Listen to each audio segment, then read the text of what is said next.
Today I want to talk about the implications of having a diabetic as the CEO of the American Diabetic Association.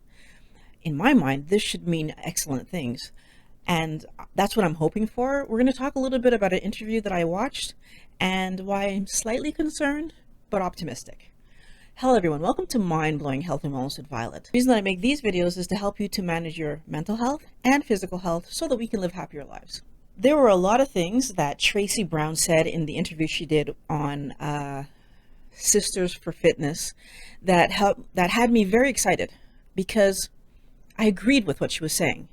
But there are a few things that I want to discuss today that I feel like, okay, there's still some work to be done there. Let's start with the good stuff. On Sisters for Fitness, they talked about the idea that diabetes is a silent killer. And they pointed out that, first of all, you're pre-diabetic, so insulin resistant, for so many years before you become diabetic. And even when you become diabetic, physically, there aren't many symptoms until you're at the stage where there's not much that can be done. Of course, there's heart issues that come about and possible amputations and vision issues, but that's so far down the road that many people have a false sense of security in just taking the medication and kind of pretending like the illness isn't actually happening. So I was really happy that Tracey pointed out that this kind of attitude towards diabetes is unacceptable. She also mentioned the idea that insulin resistance is pre-diabetes. It's one and the same, which again, all the doctors have been saying that for the longest while, right? Like, according to her numbers, 90% of people are pre-diabetic and they're unaware. Both Tracey Brown and Stephanie Gaines Bryant, the host, talk a little bit about their history and help us to understand how they became diabetic. And actually the story is quite similar. They both were pregnant and diagnosed with diabetes and both put on medications. And actually, it's interestingly, both of them told a similar story, that you're diabetic now, but don't worry about it because chances are you'll have the child and your health will go back to normal. However, in about 10-ish years after this, you probably will become diabetic again. And for Stephanie, it went exactly as predicted. She had her child, the diabetes went away, and approximately 10 years later, the diabetes came back. For Tracey, on the other hand, that's not what happened. She had her child, and the diabetes stayed with her. Now, according to Tracey, that first 5 years of being a diabetic, she was not overly concerned. She wasn't paying attention to it. She was doing what she was told to do. She was taking her insulin related to the way that she was eating and managing her diabetes in that fashion. And the only thing that actually led to her deciding to change what she was doing was her daughter's concern that she was going to pass from diabetes. So I want us all, first and foremost, to be worried about our doctors' idea that it's normal that 10 years after you're diabetic and in a pregnancy that you will automatically be diabetic 10 years from now.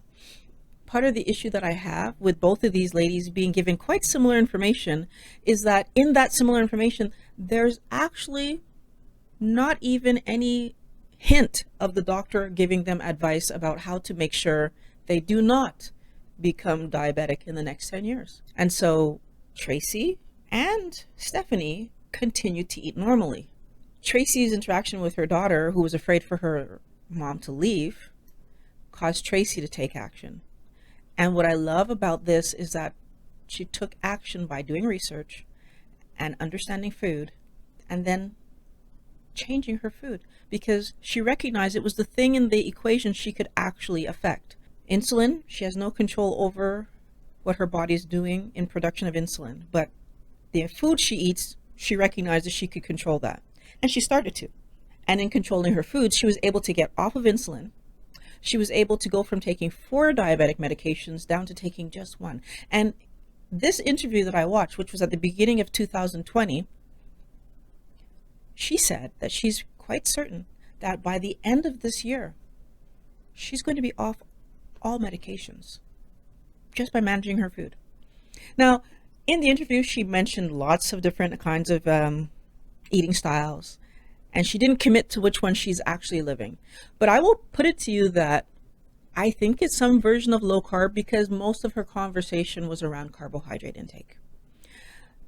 But I will also put it to you that I do not believe that she's doing keto or specifically a low carb lifestyle, because the other things that she said didn't seem to match up to be doing a keto lifestyle or a specifically low carb lifestyle.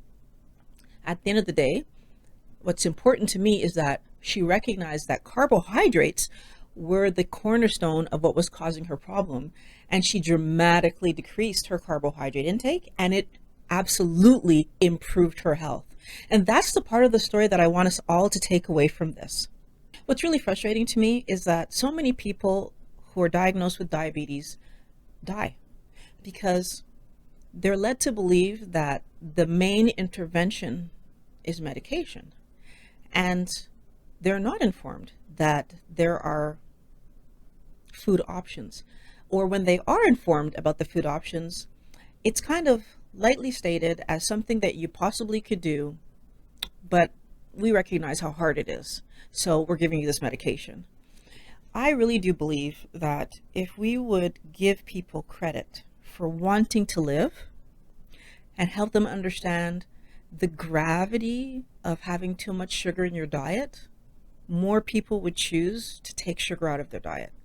But because we keep kind of saying that food could be an option rather than emphatically saying food is the answer, people like Tracey lived 5 years eating excessive amounts of sugar and taking a medication for it, knowing that the sugar was still coming into her body and still doing damage. Well, she didn't know that, but the doctors did. The other thing that Tracey talked about that I absolutely am happy she brought up is that there's no one look to diabetes. You can be overweight and be diabetic. You can be thin and be diabetic. You can be Caucasian, Asian, Black. It doesn't matter. Any human who eats too many carbohydrates can become diabetic. You can be physically active or you can be sedentary. That's not the problem. The problem is how many carbohydrates you're actually eating. One of the things that I love about her saying that there isn't a particular look, although she was talking specifically fat or thin, but I'm talking all of it, is it takes it away from this idea that I am doing something wrong other than following the advice that doctors give. Because doctors continue to push this idea that we need to eat carbohydrates, that fruit is healthy for us to eat, that there's nothing wrong with eating rice and bread, and as long as we do it moderately. Moderate depends on what your metabolic situation is. And if I'm completely metabolically healthy, the problem that I have with moderate is most people still are not aware how many carbohydrates they actually eat in a day. Most people still are not aware how many carbohydrates are healthy for a metabolically stable person to be able to eat in a day. And the problem that I have with moderate is that most people aren't checking.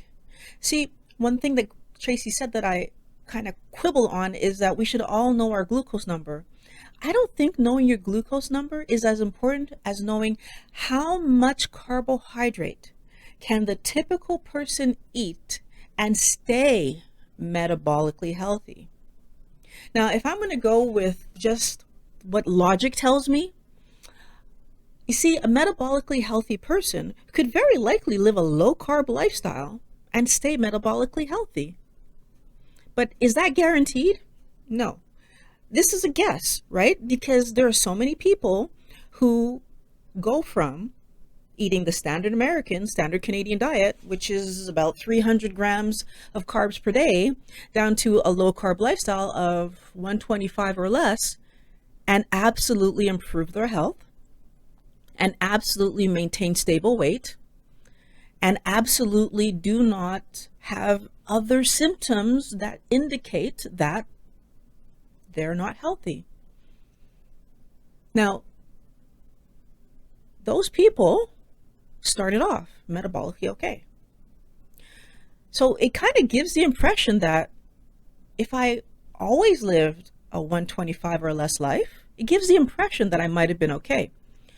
But what's even more interesting to me is that if you eat a keto lifestyle, which now means you're eating 20 grams of carbs or less, even metabolically unhealthy people get back to a state of health. Well, what is that telling us? To me, what it's actually saying is that the safe number for all humans is 20 grams or less. The safe number for all humans. Now, I think it's even less than that, to be honest with you. I think the safe number for all humans is to go back to eating the way we used to eat, which is, mostly meat. And that would mean that we weren't really having much carb. But this is safe numbers versus real numbers versus what am I trying to accomplish? What's frustrating to me is that doctors are not talking about this information at all. Tracey's idea that you should know your glucose number, that number changes and fluctuates all the time. But the number of carbohydrates that I choose to eat in a day won't change. And I can monitor that easily without attaching anything to me. I can just track my food, right? It's easy to do. So that was one of the places that Tracey and I kind of disagreed, because I think you should track how much carb you intake. She thinks you should track your glucose numbers. I'm not really sure how much one of those glucose meters costs.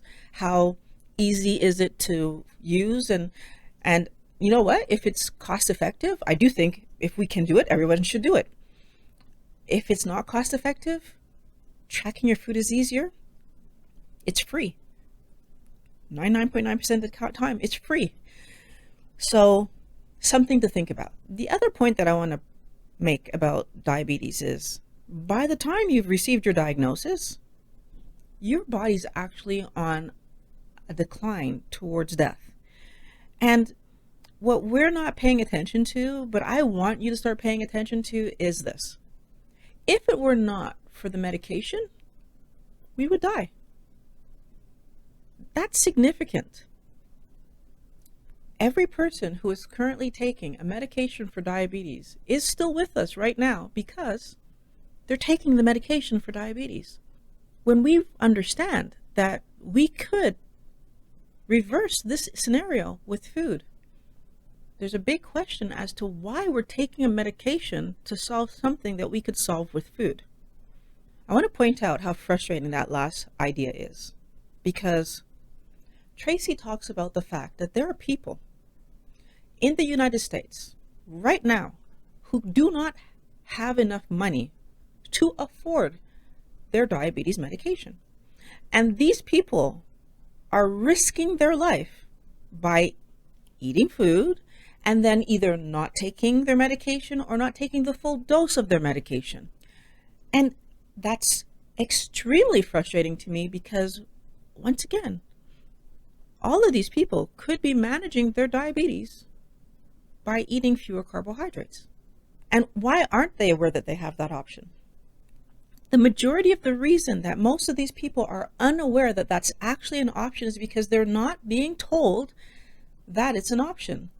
That doctors continue to this day to push this idea that we need to eat carbohydrates. Even people who clearly are having toxic reactions to carbohydrates. Tracey was very, very delicate in the manner in which she was talking about the idea that we could replace the carbohydrates in our life. For example, she spoke about talking to a lady who was of Asian descent and letting this lady know that, well, instead of eating rice 4 times a day, you could eat it twice a day.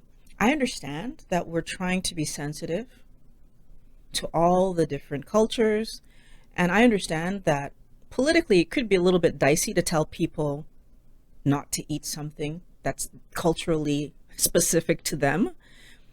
I want us all to think about the flip side of the coin, because that's where I feel like we make the mistake sometimes. For me, if I put in perspective the idea that not feeding my grandmother carbohydrates could have meant that she would have been with me for another 10, 20 years, that she would have gotten to meet my daughter, do I think that I would have pushed the idea, Grandma, stop eating rice. Grandma, stop eating potatoes. Grandma, eat meat, eat fish. She loved fish. It's too important of a topic for us to be delicate in telling people what the answer is, because we know the answer. Doctors have been talking about this answer for years. Research has been done on this topic for years.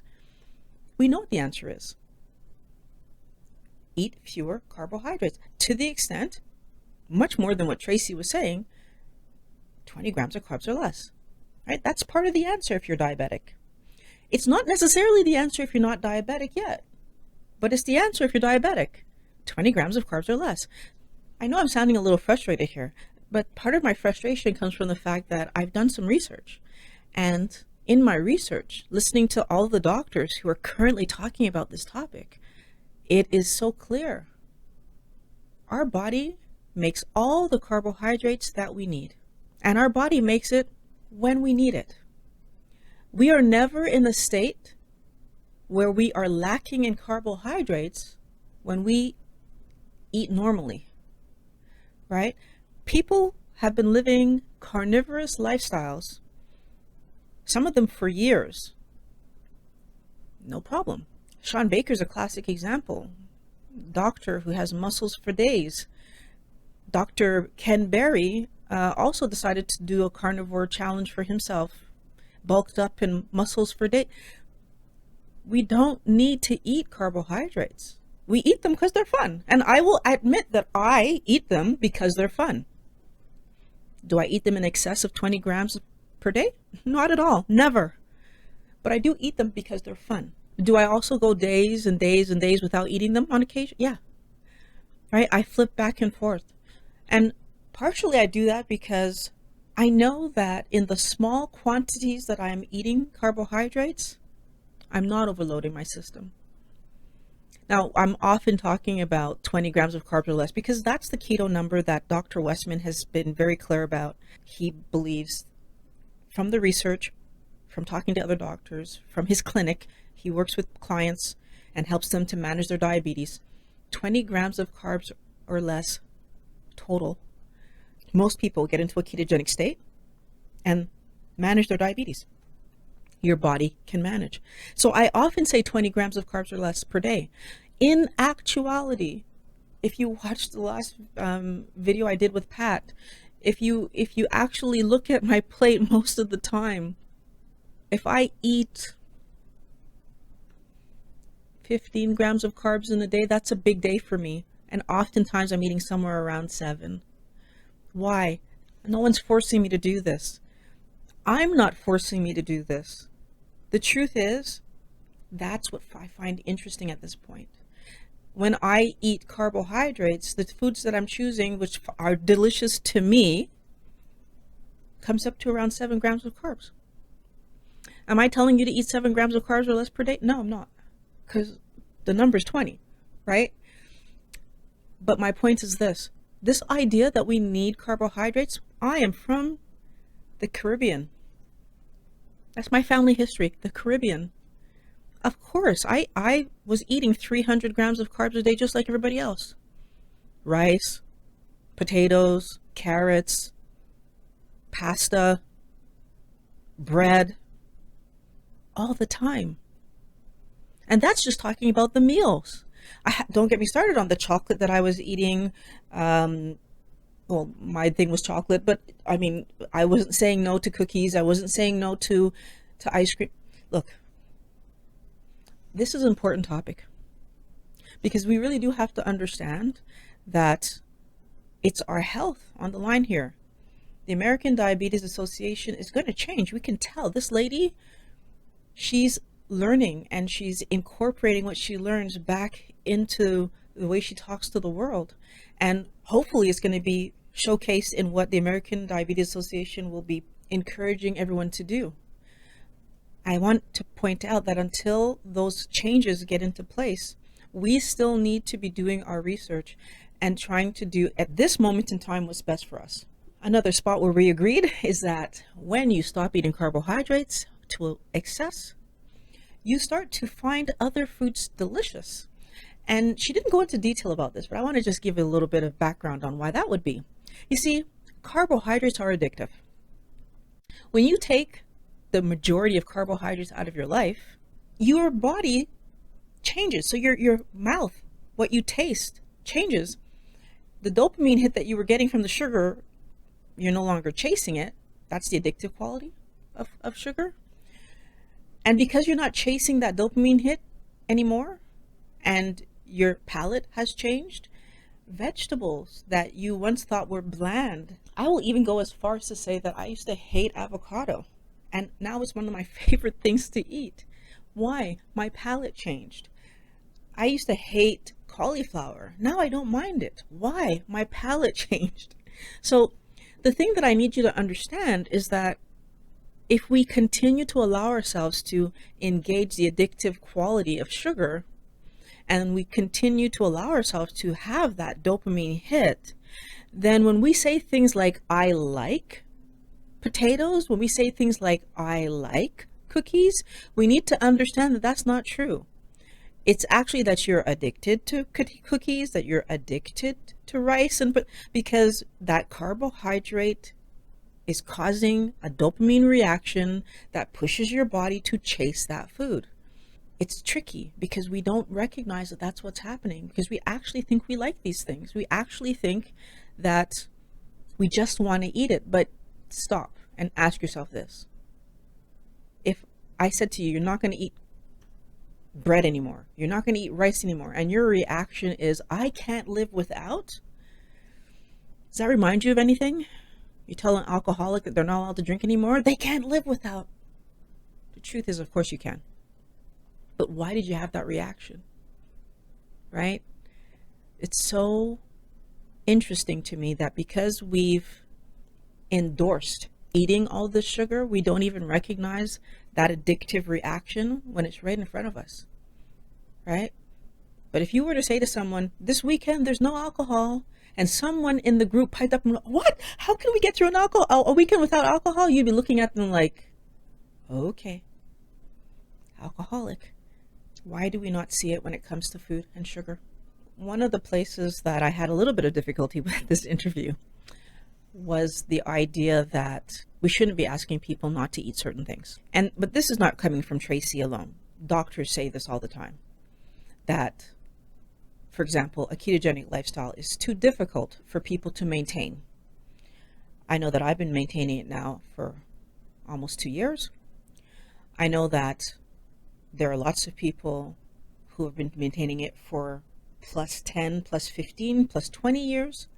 But the idea that if I ask someone to give up eating certain things and they're not able to give up eating those certain things, then it's a waste of time to ask them to give it up. That idea is a mistake. You see, we don't ask people to work out because we think they're going to. We ask people to work out because having more muscle on your body leads you to be stronger, it leads to better flexibility, and it leads to you living longer. Now, everybody has a choice to make. Are you going to work out? That's up to you. But the doctor still tells you that it's the right thing to do. Right? We haven't stopped telling people that. Well, I feel like we need to take the same stance with food. It's not because it's difficult to do that we shouldn't tell people what the right thing to do is surrounding sugar. We should be very clear. We should give numbers. We should define the fact that carbohydrate and sugar are equivalents. This is the chemical word, carbohydrate, and this is the layman's word, sugar, but they're equivalent. When we say cut down on sugar, and the average person who's not been to medical school or any kind of science classes or whatever doesn't know that when they read the back of the package, sugar is carbohydrate. See, this is another thing that we need to understand, is that food companies trick people. And they know that most people don't know that carbohydrate and sugar are two words for the same thing. And for those people who are aware that carbohydrate and sugar are two words for the same thing, when they write ingredients on packages, well, then they'll do this other thing where they'll say, well, we've added sugar, so that will be one ingredient. But then they'll say that they've added high fructose corn syrup. That's a code word for sugar. They'll say they've added the maltose, that's a code word for sugar. They'll say they've added glucose, that's another word for sugar. When you look at some labels of what's been put into the food, sometimes I've been able to find out of 17 ingredients, 5 of them are different words for sugar. That means that each of those spots, that's a sugar that they've added, and they're using the chemical name to trick us. But in actuality, they put 5 different sugars in this thing that we're eating. And then they label it healthy. It's important for us to understand that food companies do that.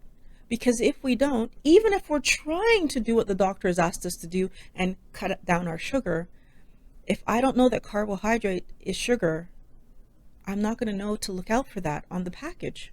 We don't even look at how much sugar is in rice because we're looking at it, it's rice. So they haven't added any sugar to the rice. They didn't need to add sugar to rice. Rice is a carbohydrate. Wheat is a carbohydrate. Corn is a genetically modified carbohydrate. Pasta is a carbohydrate because it's made from wheat. Are you starting to see the pattern? There's so many things that we don't label as sugar because natural fruit is a carbohydrate. Because they're not man-made, we don't think there's been sugar added to them. And we're right, there hasn't been sugar added to them. They're grown with their own sugar. So when our doctors are asking us to please cut down the amount of sugar that you're eating, for the doctors that do tell us, my doctor did, but my doctor didn't take the time to do that translation for me, and I hadn't actually allowed myself to notice that, yeah, it was written twice. There's something else that I think is important for us to allow ourselves to understand. When I take a medication to solve a problem, the medication is supposed to solve the problem. So for example, you have a headache, you take the medication, and the headache goes away. But what happens when you are diabetic and you take diabetes medication? The diabetes doesn't actually go away. The actual issue that we're trying to resolve doesn't get resolved. It gets masked. What does that mean? Our body is put in a situation where it's forced to take the sugar that we're eating and put it away as fat so that it's not floating around in our blood where it can cause damage. And there's 2 issues with this that I think we all need to understand. If I eat it, it needs to be processed before the medication can get to it to put it away. The same way that when I was eating it, it needed to be processed before my own insulin could get to it to put it away. And in that processing time, some of that sugar is going to affect my body because, as she rightly pointed out, blood touches every part of my body. Well then, every time that you eat sugar, knowing that you're diabetic, you're allowing the damage that sugar does to continue to happen all over your body. That's significant information that I want you to think about, because the medication didn't solve the diabetes, and the medication didn't stop the sugar from being dangerous to your body. The whole reason that insulin pulls sugar out of the blood and stores it away as fat is because it's dangerous to the body.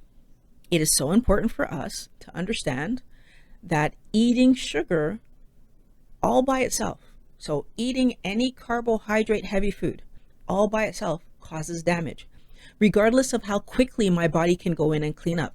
And I want you to think about it like that. You make a mess, your body cleans up. You make a mess, your body cleans up. So can you imagine if every day you pour some water on the table, you leave it for a few minutes, and you wipe it off? And a wood table, and you pour some more water on the table, you leave it for a few minutes, and you wipe it off. And you just keep doing that every day in the same spot, right? Because don't forget, the blood goes everywhere in your body.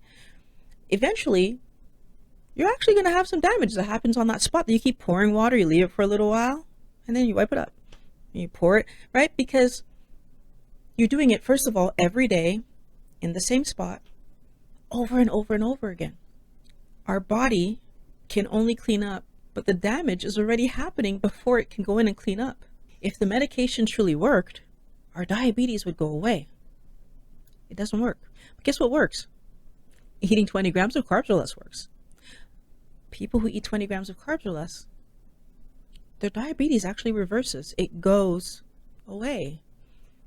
Don't take my word for it. I'm not a doctor. Dr. Westman has multiple cases that he talks about on his channel, Adapt Your Life. Dr. Barry, Dr. Mason, Dr. Nally.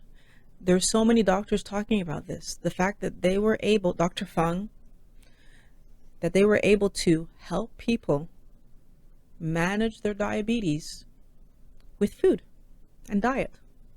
And as a matter of fact, from what we can tell, Tracey is also in the process of healing her diabetes with diet, which leads me to another frustration that I had, because near the end of the interview, Tracey talks about how they have a big push to try to make medication more affordable so that everybody can have access to their medication. And of course, I agree that people who need a medication should have access to that medication. It needs to be cost effective for them. And so she talked about looking at all the different players and how these players come into, why is it being blocked that people can't afford their medication? I would love to see her also focus on all the different players that continue to push this idea that we need to eat carbohydrates. I would love to see her focus on helping to find out why the food industry has been allowed to have such a huge impact on the way that food is marketed towards us with no limits from the government. I think the government needs to step in and recognize that the food industry is more interested in making money off the profits from the foods that's killing us than recognizing that maybe these are foods that we should no longer be making. Stephanie talked about how granola is marketed as something that's good for us, and then you look at how many carbohydrates in it, and it's crazy numbers, right? But that's everything. That's our breakfast cereal. That's the snacks we give our children in their lunchbox. Diabetic and diet foods have sugar in them. And for the ones that actually don't have extra sugars in them, they have sweeteners in them. And the sweeteners react in the body like sugar, and we know it. Yet these foods are being marketed towards people who are either diabetic or trying to diet. And we know that their body's going to react to it like real sugar and react to the actual sugar that's in it. The mission that she's on to make medication for diabetes affordable, I think, needs to be there, because there will always be people who need that medication. And I feel like it should be part of a chain, where part one of the chain is make sure the person gets the medication and stays alive, so that we can do part two of the chain, which is teach the person how to eat a low carb lifestyle, a keto lifestyle, and get them off all this medication. That way, they can actually spend their money on healthy food and then activities so that they can go out there and live that amazing life that they want to be living. So she brought up the fact that when we were kids, we absolutely spent more time outside because we didn't have the internet and we didn't have all these fancy video games and all the stuff that our kids have today. And I also feel like we spent more time outside because our parents valued something about being outside. And so yes, I think that most people spent a lot of time outside as children. And the side effect of being outside more is you're using your body to maneuver around the world, so there's exercise involved in that. But there's another sneaky side effect I think most people don't recognize when we're talking about why our children are heavier today than they were 20, 30, 40 years ago. And to me, the obvious part of that story is this. When we were outside running around with our friends, we were having fun. And when you're having fun, you are distracted. And so when you're distracted, oftentimes you don't notice that you're hungry. And so maybe you weren't hungry, or maybe that you kind of were hungry for a bit and you got past it because you're having so much fun. But the bigger point that I'm trying to make here is that you were outside having fun, hanging with friends, not thinking about food. Versus in the house, on a video game, snacking while you play.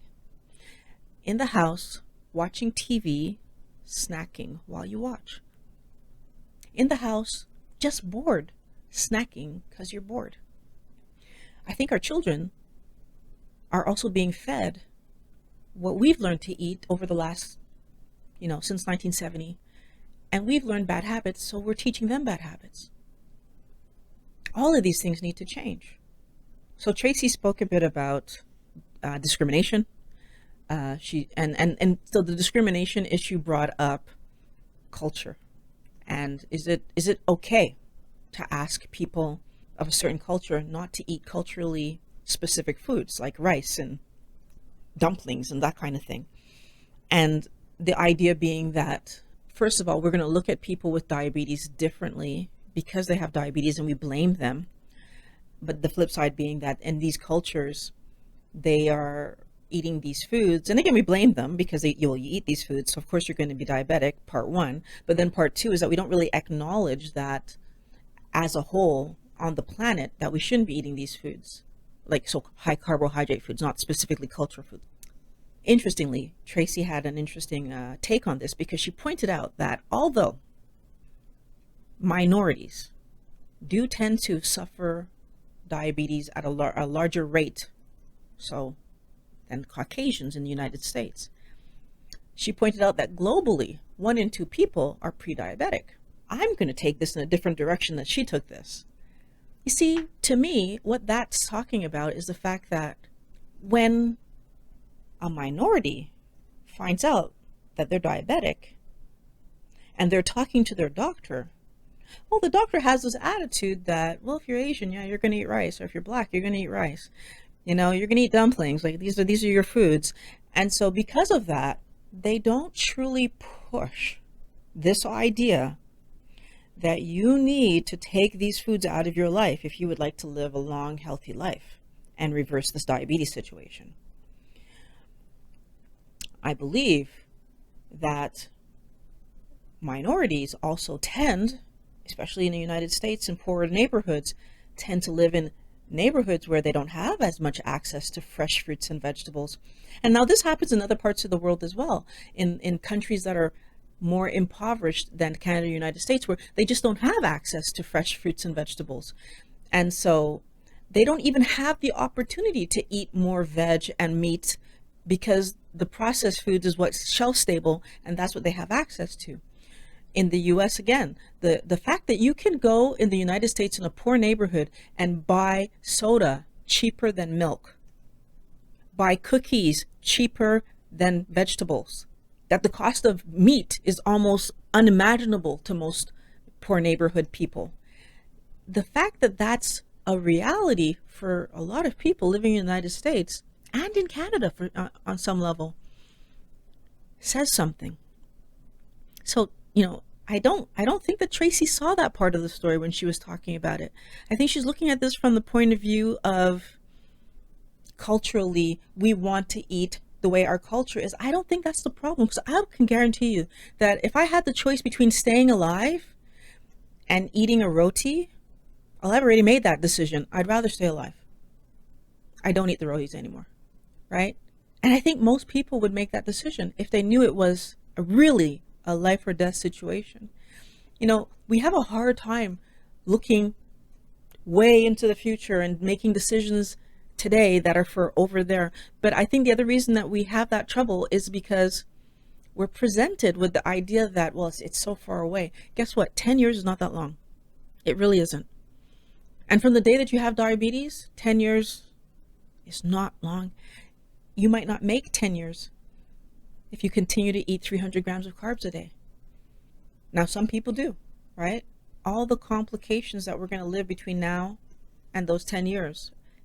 Is it worth it for some people?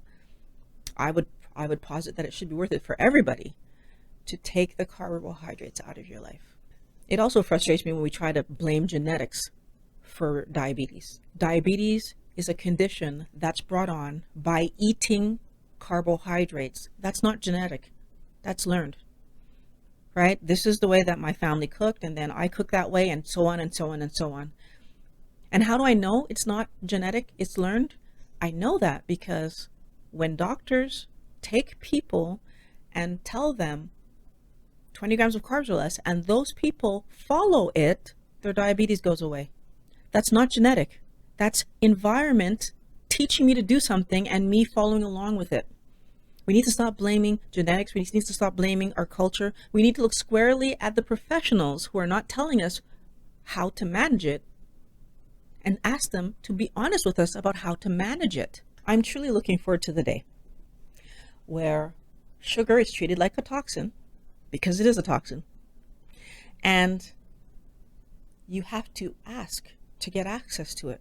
The same way that you have to ask to get access to cigarettes, the same way that you have to ask to get access to alcohol, the same way that you have to ask to get access to any substance that's potentially dangerous to your health. That children can't just walk into the store and buy cookies and candy. I'm looking forward to the day that sugar is put behind a barrier to help us to live healthier lives, rather than being at the checkout counter to increase the possibility that we get sick.